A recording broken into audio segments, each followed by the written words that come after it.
You guys were asking for it, so I asked Logitech to send over their G900 Chaos Spectrum. It's their top end, most awesome wireless gaming mouse, and when you say wireless you may think, oh that's pretty, it's going to be naff, but this is amazingly fast, so we're going to take a look at it in the video.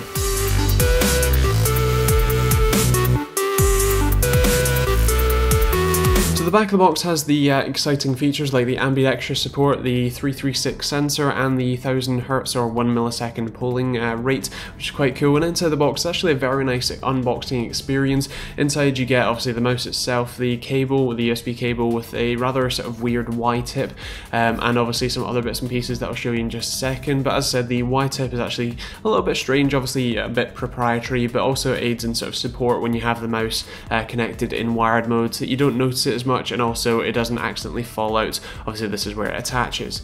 Now you do get the wireless receiver, which is a mini receiver and is ridiculously small and awesome. And you also get this extension box so that if you want to use it in wireless mode, you don't need to use up 2 USB ports while having your cable plugged in that you need to charge it.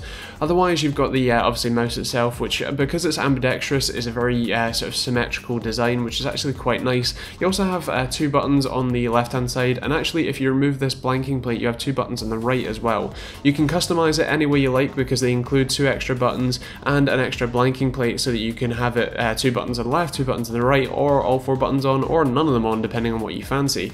This is actually really nice and makes it very customizable to what you want. You obviously have the 2 DPI buttons on the top, or at least that's what the default are, and you also have what I like to call the infinite scroll wheel, but basically means you can have notches, or you can have it basically sort of fly frictionless type thing, which is quite nice.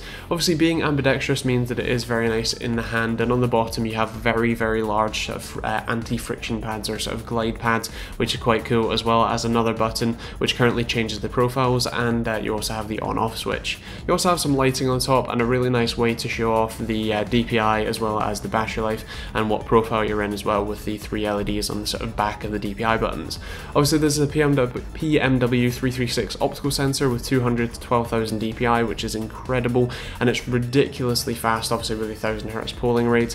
And I did feel that it did actually improve my accuracy and sort of ability to play games, especially FPS games and stuff like Doom, which is relatively fast paced. So I've got to say that it is really an awesome mouse if you're going for the FPS kind of gaming. So I just want to mention the software. Obviously Logitech gaming software is a very refined sort of software experience, which is nice, and yeah, it's very easy to set up all the different options for the buttons, and also have it set up to be left, double or right-handed or no-sided, which is awesome. You can also change the lighting settings, see the battery life, and switch which gaming surface you're on as well, which is awesome. So Logitech's G900 is obviously their most flagship mouse. It is absolutely incredible. Obviously I can't test the latency myself, but it does feel ridiculously fast, and while I'm not a pro gamer, and I'm actually probably going to be sticking with my Logitech G700S because it's better for me with video editing and type stuff and fits my hand a bit better, this being ambidextrous means even the left-handed pro gamers have an awesome mouse to play with, and being able to customize it and take the buttons off is actually really nice. It means you can sort of fit it to yourself. The range of DPI settings is just incredible, and I really like this sort of 3 LED display to show you what mode you're in, battery life and DPI levels, which is awesome.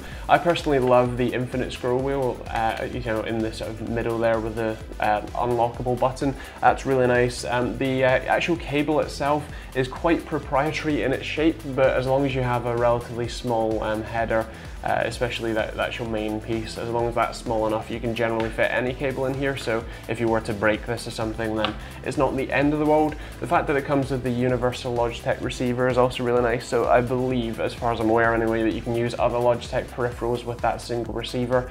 So that's really nice. And the fact that it's just so low latency, if you want to, Linus Tech Tips did a really nice factory tour of it, so feel free to check that out. Yeah, it's just ridiculous. And I do rather like it quite a lot.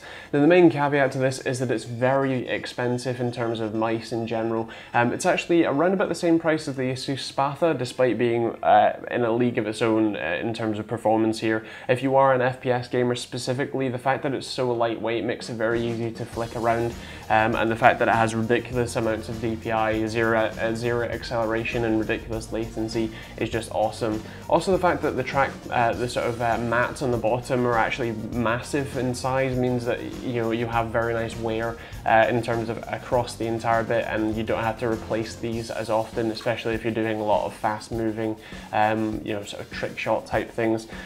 So yeah, it's an awesome mouse. If you have one, do let me know in the comments down below what it's like for you to actually use on a long-term basis. I've been using it for a little while, but obviously not to the extent of months or anything. So yeah, I guess that's that. It's an awesome mouse. Battery life is actually really good as well. So in terms of scoring, I'm going to go for, I think, a 4 for value for money. It's going to have to be a 5 for performance and functionality. I'm also going to get a 5 for sale and a 5 for TechteamGB score and the Gold Award, because it really is an awesome mouse, especially if you are kind of aspiring pro gamer, if you're an FPS gamer, and especially if you're left-handed, because, well, even though despite I am actually left-handed, I use a mouse right-handed, but it's still cool for people who do use left-handed mice. So yeah, it's an awesome mouse. I'm really, really impressed with it, and that's my main thoughts. So thank you for watching. Hope you enjoyed the video. If you found it useful, feel free to check out the link in the description down below to buy this mouse on Amazon. It's an affiliate link. If you use that, it'd be awesome and help me out in the future for, but actually keeping the lights on and that sort of thing. If you did enjoy the video, feel free to subscribe, like, and leave a comment letting me know you did enjoy it. If you didn't, feel free to dislike, but let me know why in the comments down below so I can improve for next time. And yeah, other than that, don't forget to check out some of the other videos, including the Asus Spatha review if you're interested. And yeah, we'll see you on the next video.